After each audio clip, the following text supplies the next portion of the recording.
I'm Tom Moller. This is the 94.7 FM The Word Book Club, and I'm with the author of Damaged Goods, a devotional for the slightly imperfect. And the author is Stacy Kaye. And Stacy, that title, when I first heard from your publicist asking if I would be interested in interviewing you for this book, uh, it grabbed me. I mean, what a great title. First of all, first of all, welcome to the book club. Thank you. I'm so happy to be here. A devotional for the slightly imperfect. Uh, that was really interesting to me, and it was what made me ask immediately for a copy to read so that I could assess whether I wanted to interview you or not. And I tell you, the book just lived up to everything that I expected. Slightly imperfect. I'm glad to hear that. Yes, I kind of went back and forth on the title, what how I wanted to do it. And I was actually in the grocery store and I was shopping and I saw they had this little display of the damaged cans and they said slightly imperfect on there. And I thought, well, that's perfect for me because, I feel like a lot of us, probably all of us feel just slightly imperfect, right? And we all feel damaged in some way. So I thought that will work. Uh, Quoting from the introduction, this book isn't for the girls who've always done everything right. It's for the oops, I did it againers, the live my life on my own termers, the sometimes learn from my own mistakers, the ones who have fallen down hard and live to tell the tale, who've never quite fit the good girl mold, the perfectly imperfect. I love that. And that and then that propelled me into reading the book. And you are amazingly honest in everything that you put in there. I tried to be very transparent because I think that we can make those connections when we're honest. We live in a society that puts so much emphasis on, we want that perfect Instagram look, and we don't want anyone to ever see behind that. And it's no one lives like that, We all have filters and things. And so I think it's really important that we're honest about the things that we've gone through so that we can make connections and really live as a body of believers and lift each other up. It's a fully autobiographical book, but it's in a devotional framework where Mhm. you tell your own story, chapter after chapter after chapter, uh, but it has to do with a devotion concerning whatever you focused about your life uh, in a devotional framework. So uh, it's unique in that sense, right? Well, I wanted really the focus to not be on me. I want the focus to be on God because I think this is really God's story of how he has really helped this wayward child, through all of these trials and these different things that I've gone through and how he was always so faithful and just there for me. And I'm hoping that, to turn that so that people who are maybe they don't go through the same things that I go through, but we have all gone through something, right? Nobody gets out of life unscathed. So, but I think seeing how somebody has gone from A to Z and how God has been so faithful, that can be encouraging to others. And so that was what I was hoping to do is just encourage others who are struggling or maybe haven't quite gotten through all of it yet. It's frank, as I say, it's unvarnished in its frankness. The opening chapter, for example, your husband at the time announced to you that he didn't want to be married anymore. So Yes. from the get-go, you've indicated something in your life that so many people have gone through. Yes. And that was a hard time. And, that divorce was the hardest thing that I've really ever gone through. Just being, and because part of that was wrapped up in the abuse as well, and I talk about that domestic abuse, and a lot of that abuse was so emotional And I just felt so broken at the end and just felt, I just believed all the things that he told me, that I wasn't unlovable, that I was not lovable, and that I was nobody and nobody could ever care for me. And it was really difficult. And God had to really get my attention. And I think, remind me who I am and whose I am. And I think we all need that sometimes. And of course, I mentioned that it's a frank look at your own book or your own life, but a lot of humor in there too. I just could tell the way that, as you say, you write the way you talk, and you must have a humorous take on life.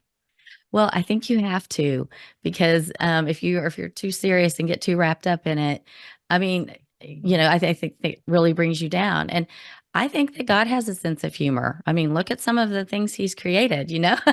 So I just think that we have to kind of have that. And I do tend to be a little sarcastic, and I don't want that to come across necessarily, but I do try to. There are some times we need to be serious, and then there are other times we don't need to take everything so seriously. Hmm.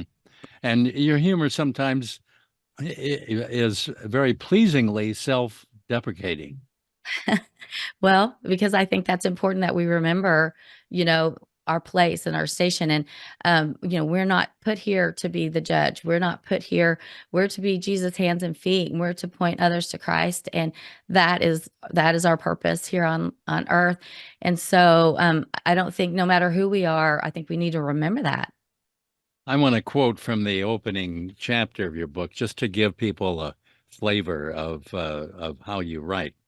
Friends, have you ever looked back in hindsight after a particularly difficult time and just scratched your head and wondered, how did I ever survive that?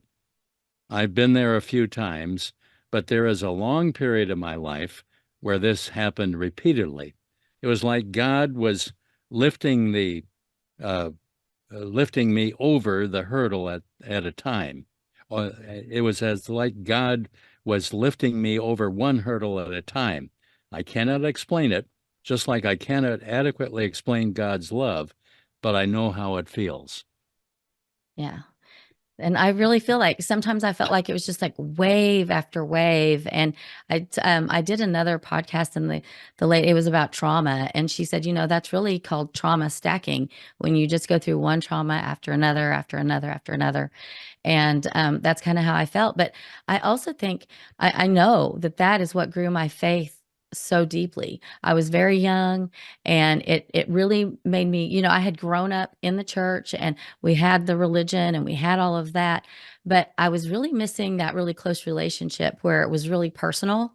And that's where it really became personal for me, is when I was going through all of this. And when you don't have anybody else, and you just have God. I mean, you're just holding on with both hands and getting through to the other side. So that was really difficult.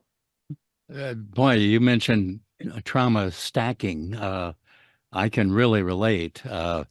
About a year and a half ago, my wife and I had a series of traumas just stacked on top of another, beginning with our car being stolen, and then our 52-year-old son died of a heart attack, and then I can't remember everything else happened, but all within a 2 or 3 month period. And it Mhm. was a stacking thing, whereas I would wake up in the middle of the night, not tossing and turning in that sense, but in the middle of the night, just trying to figure out, okay, as you say, stacking, Mhm. trying to figure out, okay, God, what do you want me to deal with first? And put out of my mind dealing with what's coming next and what's coming next in the stack. But what do you want me to deal with first? That's a very, very good description of what Mhm. I went through, stacking. Mhm. And it's really, I think that's really what sometimes people turn away from God when they go through things like that. And, this one thing happens after another, and they try to use that as evidence against God. And I think that it should be the opposite. I think that those are the times we hold on to God, and that we really get really serious about our relationship, and we pray, and we read our Bibles, and we look for the good in it, because we know that God turns everything for good in his own way. And so I think that it's important that we do that. The back cover of the book says it's an open and raw look at what happens when a Christian damages their testimony and the restorative power of God's love. And really, from the get-go in the book, and we've been talking about the serious aspects of the book. We'll talk about the humor in a moment, but from the really get-go of the book in chapter 2, you detail how you grew up in the church Hmm. in a small town where everybody knows your business. You Hmm. were known as a good girl, and then you became pregnant as a teenager, uh, and that you hit it right out, right off the bat in Hmm. chapter 2, detailing that. Hmm. Right. I did. Right after high school, I became pregnant, and I had my boyfriend. We had been together for a long time, and we really had our whole life planned out, you know. And so it was really such an odd time because on the one hand, I was excited to be moving out of that little town and getting away from your parents. I think that's one of the things that God does is He helps us to want not only they want us to leave, but we want to leave, but we as the parents kind of get to the point where we want them to leave because they become so difficult, you know, and they're like 17, 18 years old. Hmm. And it was really such a strange time. But yeah, I got pregnant, I got married, and that kind of triggered this whole series of these other things that I talk about that I go through. I think God really, when you make decisions like that, when you make those types of choices, you know, God's our father and he lets us live out our consequences on Hmm. that. Uh, we've been talking about the serious things, and your life has taken a serious look at all this, and a Mhm. serious, frank, and honest look. Let's talk about the humor. Have you give us a kind of a glimpse of your own life in terms of the humor? How far back does the humor go, and how has the timeline of humor taken place in your life? Well, as long as I can remember, I grew up, I have three sisters and I'm the middle. So I think that you kind of have to, you know, you're kind of on your own because you're not first to do anything and you're not last to do anything. And so everything you just do you know, repetitive or not interesting. And so I think that I had to stand out in some way. So I think that was kind of my position in the family was to be the one that was kind of snarky and um, you know, offbeat. My dad used to always get on to me. I got into a lot of trouble for my humor, and which is ironic because it's exactly the same as his. You know, he's the same way, but you know, so often we don't like to see ourselves like that. So, and also, you know, I did respect him, but sometimes he didn't feel like it was respectful. But that's just always been a big part of who I am. I think that you have to laugh and you have to enjoy life. I mean, we're here for a short time and we need to get as much joy out of it as we can. And so I am serious about things I need to be serious about. But, you know, I have a hard time in those really awful situations where like my grandmother, I remember she was dying and everybody was sitting around the hospital bed and I was like, are we going to sing Kumbaya? Like, what are we going to do here? Because Mhm. I can't, you know, it was very uncomfortable. And I mean, I loved her and I talked to her and everything, but you know, she got to a point where she was completely, she didn't understand or hear. And I was like, so everybody was so down. So I was just cracking jokes and I got in a lot of trouble for that. But I was like, we got to lighten the mood a little bit. There's nothing we can do here. And I know grandma is probably listening and thinking she's probably laughing. Yeah. The timeline up till today, going back, you go back to your teenage years up till Mhm. today. You're a grandmother now, right? Yes, I have six grandchildren under the age of six. My youngest is six, and I have two more coming in September. So, yeah, I have been so blessed, so And blessed. you trace the various insights that you have and various subject matters through your life with the same honesty, the same self-deprecating humor. the resulting spiritual insights. You never really lost any of that. It reflects early in your book, the early chapter, and reflects in your current things.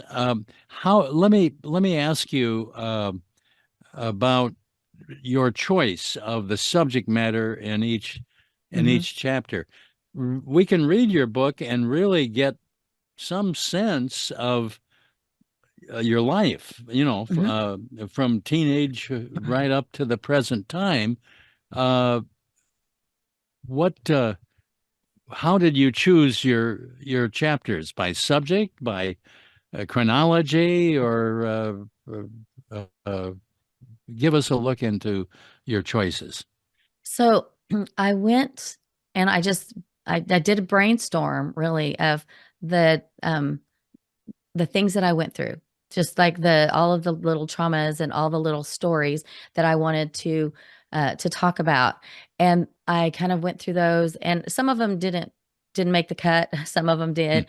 And then I just put and then I put them into chapters.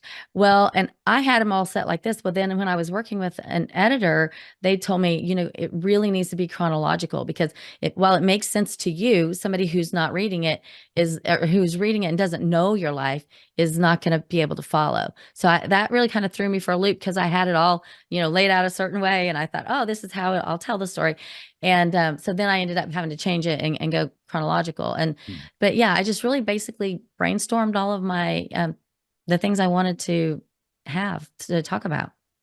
Uh, I don't know if you have a book in front of you or just the memory as to the things that you talk about, but can you give us sort of a reflection, an overview of where the chapters take you, subject Oh, wise? I don't have a book in front of me. I I do. do. Okay. I I'll, do know. I do know I talk about forgiveness. I think that's a very big theme. I talk about judgment. I talk about the sin cycle.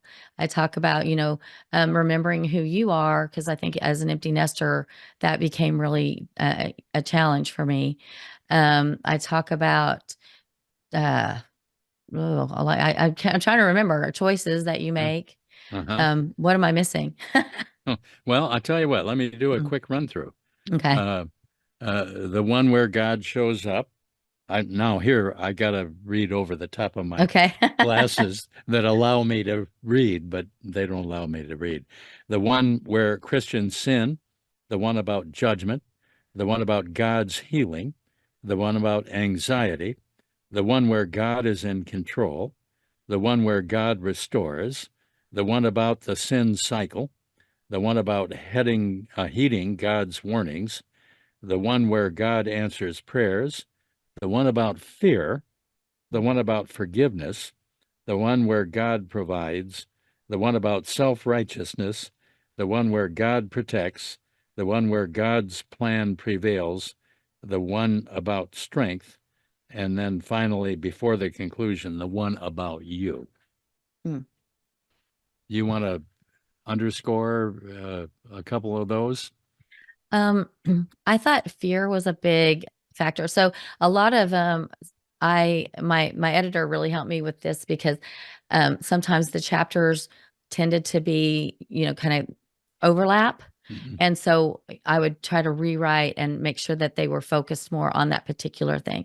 And because I had several that were about strength or about fear, or the one about anxiety was particularly difficult for me, in that I still remember the nightmares that I was having that my son had drowned, and it was just such a terrible time, and it was an awful thing to go through, and just dealing with not having control when my kids were not with me and with their father. And so that one was really a challenge. And some of them I feel like I went through therapy, just going back and reliving it, because you compartmentalize and you move on and you don't really think about it anymore. But then as I started bringing up and going through the ones, some of those ones that were very difficult, there were a lot of tears, and I had my sister reading. I even had my daughter, she's my oldest, and I had her reading through it as well and just giving me feedback and making sure I wasn't,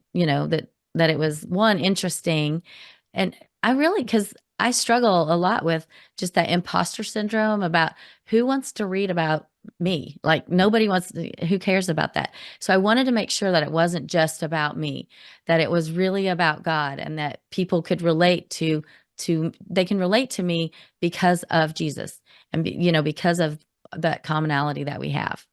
So that was really important. I'm speaking with Stacy Kaye, who is the author of Damaged Goods, a devotional for the slightly imperfect.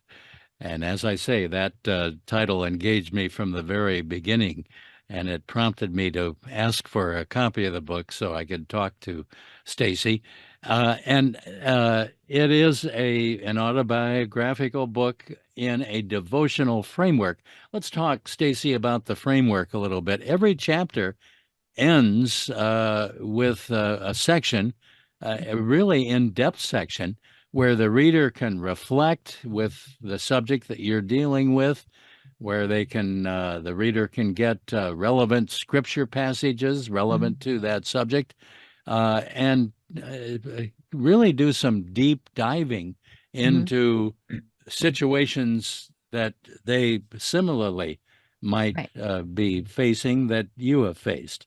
Um, Tell us about the reflective aspects of your book. Well, I love Bible study. I have been doing Bible studies as long as I can remember. And I have really, those are times that I really grow, because that's when, really the Holy Spirit's revealing things to you, right? So I think it's really important that we get into our Bibles, and that we don't, I didn't want it to be a book where people are just reading a story. I want them to think about, how does this relate to me? How do I see myself here? And also to see that people in scripture all had the same, we've all had the same struggles throughout history.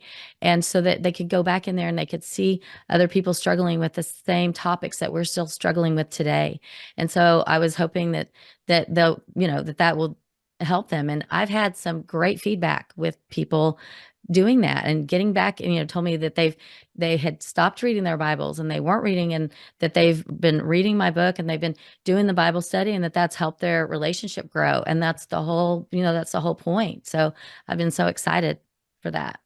And I mentioned a little earlier in our interview that I could see this as a devotional for men too. It's Hmm. obviously from a woman's standpoint, and you target on women, Hmm. but the truths are universal, and so uh, you can make a case that a Hmm. man would enjoy this too, because first of all, a man might be able to understand his wife or Hmm. women in his life by True.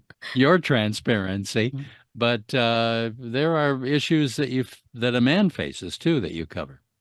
Yes, and I think to that point, my dad he just turned 81, and both my parents, and he was so excited he read it, and he has a group of men that he talks to. He bought it for all of his friends, and they read it, and one of them is a former Baptist preacher, and he didn't have enough nice things to say. My dad said he ran out of nice things to say about this book, and he was so excited, and he thinks everyone should read it, and his wife loved it. And anyway, so I have had a lot of feedback from men that have gotten it. And even a lady told me that her her son's wife left him with 3 children under the age of 3, and that he was really struggling. And she said, I'm going to have him read this book too. Mm. And I would echo what your dad says. Mhm. It is a very, very good book. Do you have another book in your heart or I in do. okay? I do. I haven't started it yet, but I do want to write one that I hope it's going to be something that moms and um, maybe dads, but in my mind, it's for moms and their children to read together, and to kind of cover some of these difficult topics and kind of open the communication for parents. So because that's a big thing for me. I have 4 children of my own, and we were always very open about things in our home. And I grew up in a different generation where you didn't really talk about things as much. And so I think that it's important that we open that door and we do have those communication, we do have those conversations. And as I read the back cover, your history is as a you have a literary background. What had you written before Damaged Goods? Well, I've never written a book. I was a journalist and I was a managing editor of newspapers. Hmm. And so I've done a lot of newspaper writing and stuff. And actually one of the things that I loved most was I did this section on we lived in a town in Oklahoma that um, people were still living on the land that their parents had gotten in the land run. And so I did all of these interviews with these people who had been in the wars, and they had been, they had all this rich history of living in this one town. And so I did a bunch of articles on those and things like that. And that has really encouraged me in the whole, continuing to write because I've Mhm. always loved that. Just as you're describing that in your writing background and journalism career, have you ever written a column? Well, as the editor, Uh-huh. I Okay. did. All I right. did. And it was really funny because I kind of took it, I wanted to do it kind of like Benjamin Franklin. And I did like, and Dear Abby, and it was called Ask Athena. Uh, And I would have the questions, and then I had the questions, and then I had the answers, and they were funny. You would enjoy them. They were pretty funny. They were very off, like kind of off center. well, that sounds really interesting. Uh-huh. Well, is there anything else you want to say about the book Damaged Goods, a devotional for the slightly imperfect? No, it was, a project that I felt God laid on my heart, and I hope that that it's helpful for other people who are maybe going through some of the similar things that I did. Well, I can enthusiastically recommend this. Damaged Goods, a devotional for the slightly imperfect. And as we had mentioned, or as I noted, there is really uh, a very good uh, self look, humorous self look that you do with this book, but it's also very seriously dealing with the imperfections that we all have, Mhm. and that so many times as a Christian, you sort of want to hide them because it seems to be contradictory to what you profess, Mhm. and yet you don't hide a thing, and and yet you give us the solution in depth with the end of each chapter. Where can people get the book? It's on Amazon, and I also have a website. They can connect with me on Facebook or on my website, stacykaybooks.com. And is that Kaye? Yes, yeah, Okay, K with a Y and okay, Stacy without a Y. okay. Um, Or without an E, I'm sorry. oh, Stacy with okay, K with an E and Stacy without an E. okay. Yeah, I was just going to say, yeah. Uh-huh. Stacykaye. Yes. And also, I want to say that people who are watching this video have an opportunity to buy the book just as soon as we finish here. So you can just wait and then click the link, and you can buy that or buy as many as you want to buy. This has been a delight, Stacy. I really appreciate talking to you. I really appreciate the book. It was great. Thank you. I've really enjoyed talking with you.